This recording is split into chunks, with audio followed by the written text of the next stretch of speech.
स्वागत है आप सभी का आईटी नाउ स्वदेश पर। मैं हूं आपके साथ प्रशांत पांडे और आप देख रहे हैं हमारी खास पेशकश अगले हफ्ते की तैयारी। जो दर्शक अभी जुड़े हैं उनकी जानकारी के लिए हम बता दें कि हम आज के बाजार के हिसाब से अगले हफ्ते का नजरिया लेते हैं और इसके साथ ही समझने की कोशिश करते हैं कि इंडेक्स और तमाम सेक्टर आखिर अगले हफ्ते किस तरह की चाल दिखा सकते हैं।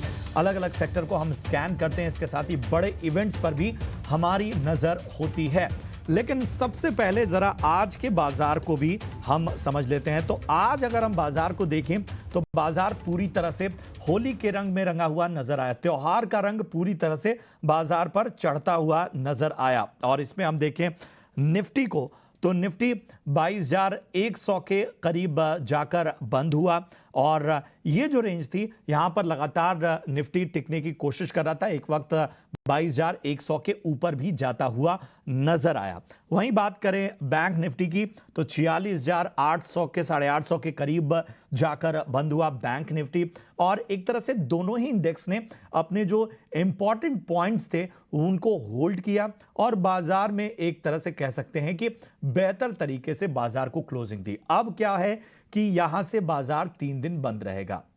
शनिवार की छुट्टी, रविवार की छुट्टी, सोमवार को होली की छुट्टी, उसके बाद अब बाजार मंगलवार को ओपन होगा।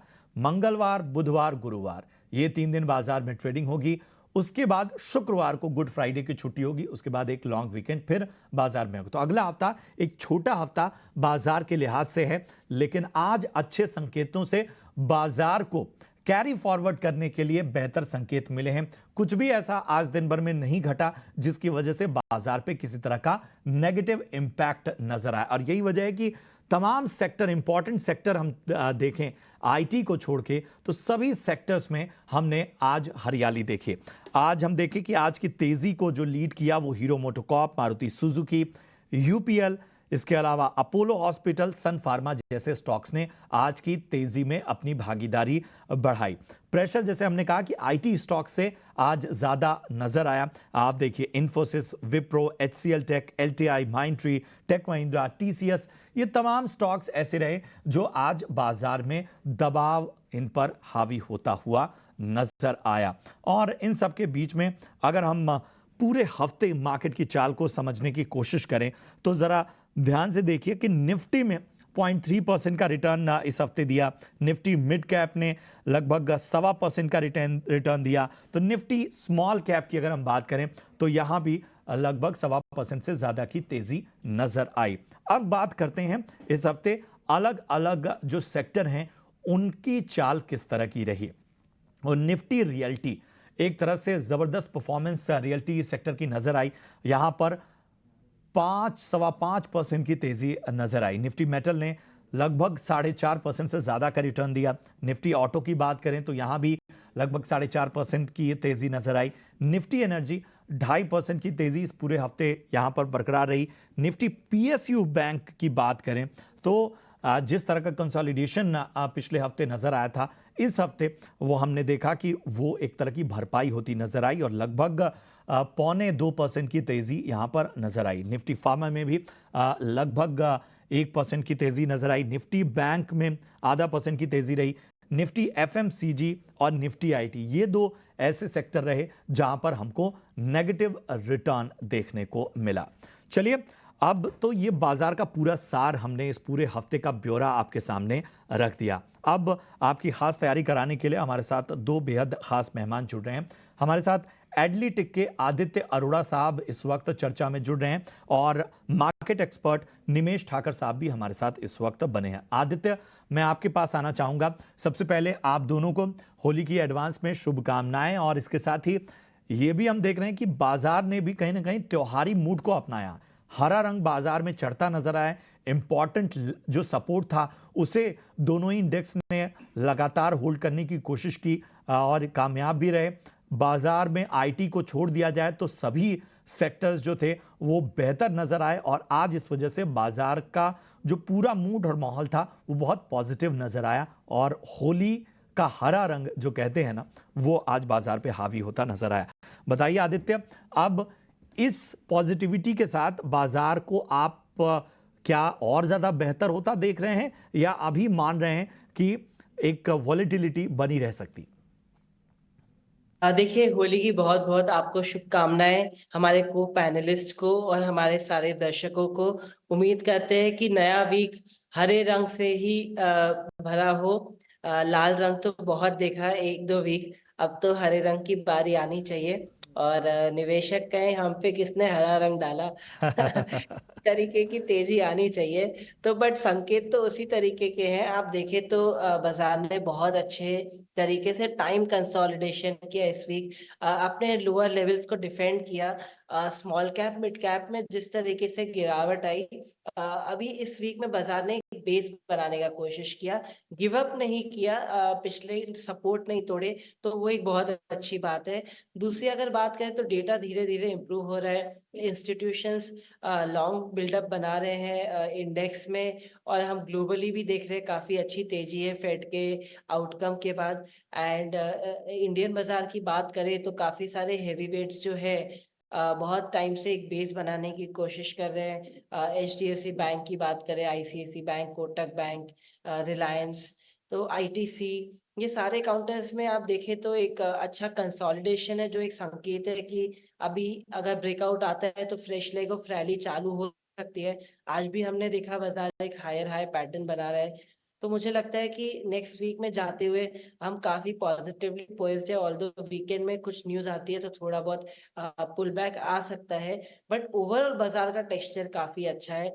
मुझे लगता है निवेशक को अभी दूसरा लेवल जो देखना चाहिए वो है 22,500 से लेके 22,800, क्योंकि जो लार्ज कैप्स है वो यही संकेत दे रहे हैं।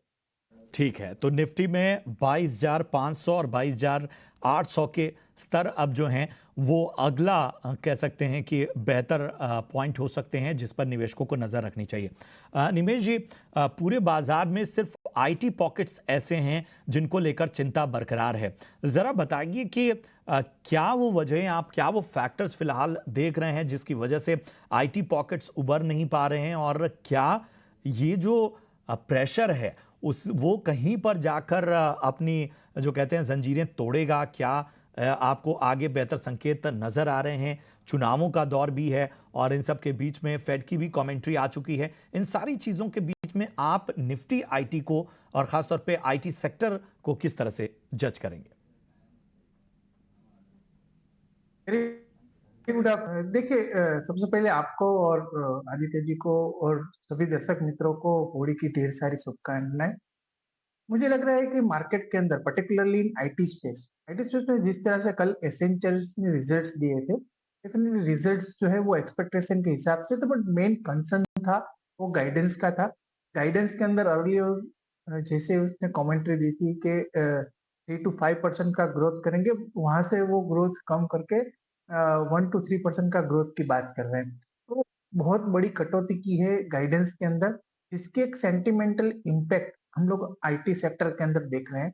सेकंड थिंग, अगर देखें कि जिस तरह से आईटी स्पेस रिजल्ट सीजन जैसे ही स्टार्ट होगा, सबसे पहले आईटी कंपनी की रिजल्ट्स आएगी, तो मुझे लग रहा है कि यहाँ से अगर आपका 15 दिन का नजरिया है, मोस्ट प्रोबेबली 11 अप्रैल के आसपास टीसीएस और इन्फोसिस के रिजल्ट आएंगे, तो यहाँ से ऑलमोस्ट 15 दिन का अगर आपका नजरिया है, आईटी सेक्टर का सेंटिमेंट अभी जो है वो अच्छे नहीं है।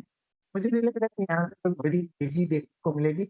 साइडवेज रेंज के अंदर रह सकते हैं और फिर रिजल्ट्स आने के बाद लोग जो है वो मूवमेंट में देखेंगे। तो अगर शॉर्ट टर्म नजरिया है आपका मार्केट के अंदर ट्रेडिंग का पॉइंट ऑफ व्यू से, मेरा मानना है कि आईटी के अंदर फिलहाल भी रखनी चाहिए। और जहाँ पर मोमेंटम चल रहा है, जैसे डोमेस्टिक बिजनेस है, ऑटो बिजनेस है, वहाँ पर बैंकिंग में भी मुझे लग रहा है सिलेक्ट बैंक्स काफी अच्छा कर रही है, और प्राइवेट सेक्टर बैंक्स के वैल्यूएशन जो है वो काफी अच्छे लग रहे हैं। तो अगर लॉन्ग टर्म के लिहाज से है तो ये पॉकेट्स के अंदर जो है वो इन्वेस्टमेंट स्ट्रेटेजी बनानी चाहिए, ऐसा मेरा मानना है। तो ये नज़रिया फिलहाल निफ्टी आईटी और आईटी सेक्टर पर आता हुआ निमेश जी की तरफ से। इन सब के बीच में चूंकि पीएसयू बैंक पर लगातार जो है वो एक निवेश का जो पूरा कह सकते हैं वेटेज है वो बहुत ज़्यादा है, आम निवेशकों का भी लगातार उसमें उनकी जानकारी वो चाहते हैं और वो लगातार निवेशित भी रहते हैं। आदित्य, पीएसयू बैंक्स हालांकि बीच में हमने देखा था कि थोड़ा कंसोलिडेशन आया, लेकिन बड़े कम वक्त के लिए ये ठहराव नज़र आता है और उसके बाद एक नए संकेतों की ओर, नए उछाल की ओर ये पूरा जो पॉकेट है वो देखता है। और इसके साथ ही सरकारी शेयरों में भी जो रैली दिखी हमने, वहाँ पर भी एक हमें बाजार में एक तरह का ब्रेक नज़र आया, लेकिन उसके बाद फिर एक अच्छा मोमेंटम है, वो करेक्शन जो है वो एक मौका भी बन जाता है। ज़रा बताइए आप किस तरह से देखते हैं आगे, चूंकि चुनाव है उस लिहाज से भी इन पर काफ़ी नजरें रहेंगी। मुझे लगता है कि पीएसयू बैंकिंग स्पेस जिस रफ्तार से भागा था अभी शायद उस रफ्तार से नहीं भागे, बट नजरिया तो अभी भी पॉजिटिव बना हुआ है। बाजार ने ये एक शेकआउट किया है वीक हैंड्स को बाहर निकालने के लिए, बट ओवरऑल टेक्सचर देखिए मीडियम टर्म के हिसाब से तो मेरे हिसाब से पॉजिटिव व्यू ही बन रहा है। तो पीएसयू बैंकिंग इंडेक्स की अगर बात करें तो अभी 6888 चल रहा है। इस लेवल पे भी मेरी एक बुलिश व्यू रहेगा और मैं कहूँगा कि स्टॉप लॉस मेंटेन करना चाहिए 6500 पे, और टारगेट रहेगा इसमें 7400 से लेके 7700। तो मुझे लगता है एक new high PSU banking space में आ सकते हैं। स्पीड पहले से कम हो बट नजरिया पॉजिटिव है, धीरे धीरे स्टॉक लगता है शायद वापस अपना पहले का लेवल रिक्लेम करे। तो पीएसयू बैंक्स पर अभी भी पॉजिटिव नजरिया इस वक्त आता हुआ आदित्य जी का। कुछ और भी सेक्टर पर हम बातचीत करेंगे, लेकिन अगले हफ्ते आपको किन बड़े इवेंट्स पर नजर रखनी चाहिए? कौन से ऐसे इवेंट्स हैं जो इस छोटे हफ्ते में भी प्ले आउट कर सकते हैं? हमारी सहयोगी तृप्ति इस वक्त जुड़ गई हैं इसके बारे में जानकारी देने के लिए। तृप्ति बताएं, आखिर कहाँ रखें नजर? जी हाँ, तो अगले हफ्ते हमें जिन खबरों और जिन इवेंट्स पर नज़र रखनी चाहिए उनकी बात कर लेते हैं। सबसे पहले बात 25 मार्च सोमवार की, तो होली के मौके पर भारतीय बाजार बंद रहेंगे, लेकिन कुछ कंपनीज का लॉक इन खुलने जा रहा है, जिसमें जैगल प्रीपेड का 49% शेयरों के लिए लॉक इन खत्म होगा। आरबीजेड ज्वेलर्स में 3% शेयरों का लॉक इन और आज़ाद इंजीनियरिंग में 17% शेयरों का लॉक इन खत्म होने जा रहा है, जिसके चलते ये हमारे फोकस में रहेगा। 26 मार्च के इवेंट की बात करें तो वॉकहार्ड में क्यूआईपी का भाव तय करने के लिए बोर्ड बैठक होगी। क्रिसिल और वरुण बेवरेजेस की एजीएम मीटिंग होने जा रही है और एसआरएम कॉन्ट्रैक्टर्स का आईपीओ खुलेगा। इसी के साथ इनोवा कैप्टिव का 3% शेयरों का लॉक इन भी उस दिन खत्म होने जा रहा है। 27 मार्च के इवेंट्स की बात कर लेते हैं। गारवेयर टेक्निकल में बायबैक के चलते ये कंपनी फोकस में रहेगी और यात्रा ऑनलाइन में 45% शेयरों का लॉक इन खत्म होगा। 28 मार्च के इवेंट्स की बात करें तो अमेरिका और यूरोप में जीडीपी के आंकड़े आएंगे और पर्सिस्टेंट सिस्टम्स में कंपनी एक स्टॉक स्प्लिट ट्रेड करेगी। 29 मार्च के इवेंट की बात कर लेते हैं तो गुड फ्राइडे के मौके पर भारतीय और अमेरिकी बाजार बंद रहेंगे, लेकिन जापान में इंडस्ट्रियल प्रोडक्शन और रिटेल बिक्री के आंकड़े आएंगे और इंडिया में सिग्नेचर ग्लोबल कंपनी में 63% शेयरों का लॉक इन खत्म होने जा रहा है, जिसके चलते ये हमारे फोकस में रहेगा। जी हाँ, तो अगले हफ्ते के लिए ये क्यूज एंड इवेंट्स हैं जिन पर हमें नजर रखनी चाहिए। क्या करेंगे तृप्ति इस अहम जानकारी के लिए? तो ये वो अहम इवेंट्स हैं जिन पर नज़र रहेगी अगले हफ्ते के इस छोटे से पीरियड में। लेकिन ज़रा फोकस मिलाएंगे कंजम्पशन थीम को। आखिर कंजम्पशन थीम इस फेज़ में किस तरह से प्ले आउट होगी? निमेश, मैं आपके पास ही आना चाहता हूँ। कंजम्पशन थीम पर आपका क्या नज़रिया है? क्या आपको लगता है कि वक्त वक्त पर जिस तरह से खपत की बात होती है और इस खपत वाले बाजार में बहुत से स्टॉक्स पर नज़र भी रहती है, ज़रा बताइए आपका ब्रॉडर व्यू क्या है?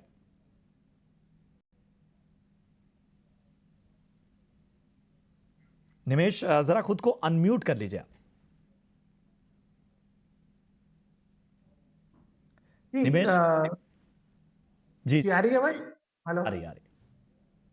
जी प्रसाद जी, देखिए कंजम्पशन की बात करें तो कंजम्पशन के अंदर सिलेक्टिव काउंटर से जो काफी अच्छा परफॉर्म कर रहे हैं और कुछ काउंटर से जहां पर हम लोग ग्रोथ नहीं देख रहे। सपोज एफएमसीजी काउंटर के अंदर देख लीजिए तो कम्प्लीटली ग्रोथ जो है वो मिसिंग है।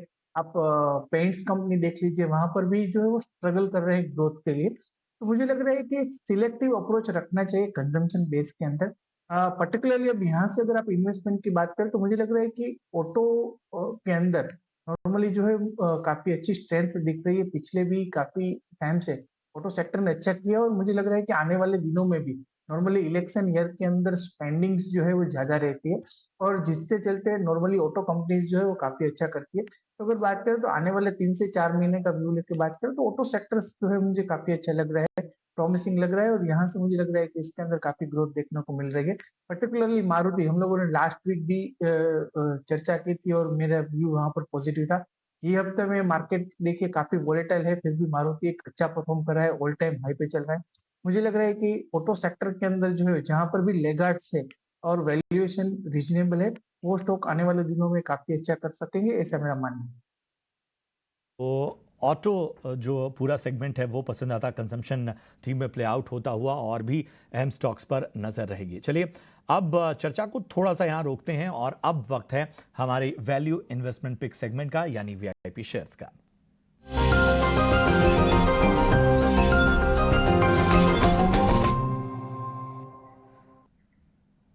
आदित्य जी, सबसे पहले मैं आपके पास आना चाहूंगा, बताइए आज आपकी राय में कौन से स्टॉक आपकी पसंद है?